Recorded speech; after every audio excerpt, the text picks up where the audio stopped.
नमस्ते, मैं सुमलता दीक्षित। आज मैं अपनी किचन में बाजार वाली दाल मोठ की चाट की रेसिपी शेयर करने वाली हूँ, जो कि हेल्दी होने के साथ साथ टेस्टी भी है। चलिए देखते हैं कैसे बनाना है इसको। इसके लिए ये 1.5 कप स्प्राउटेड मोठ की दाल है। इसको थोड़ी सी हल्दी डाल के उबाल लिया है और इसका स्ट्रेनर में डाल के सारा पानी भी निकाल दिया है। 2-3 उबले हुए आलू है, इनको भी बारीक काट लिया है। 2 टमाटर है, इनको भी बारीक काटा हुआ है। और 2-3 हरी मिर्चें, इनको भी काट लिया है। हरा धनिया, इसको भी बारीक काट लिया है। और एक बड़ा प्याज है, इसको भी काट लिया है।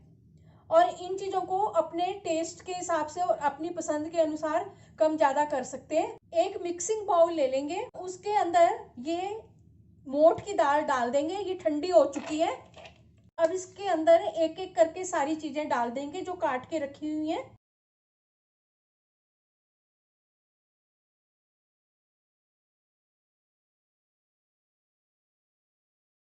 आधा छोटा चम्मच भुने हुए जीरे का पाउडर डाल देंगे। नमक स्वाद अनुसार डालेंगे। काला नमक भी स्वाद अनुसार डालेंगे। आधा छोटा चम्मच इसमें अमचूर डाल देंगे। एक नींबू का रस डाल देंगे और इन सब चीज़ों को अच्छी तरह से मिक्स करेंगे। अगर आप मेरे चैनल पर पहली बार है तो इसे सब्सक्राइब कर देना, बेल को प्रेस कर देना, जिससे आपको मेरे आने वाली वीडियो की नोटिफिकेशन मिलेगी। और अगर आपको मेरी रेसिपी अच्छी लगती है तो इसे लाइक कर देना और ज़्यादा से ज़्यादा इसको शेयर कर देना। और कमेंट सेक्शन में ज़रूर बताना ये रेसिपी आपको कैसी लगी। मोठ दाल चाट बनके तैयार है। अब इसको बाजार वाली चाट की तरह ही सर्व कर देंगे।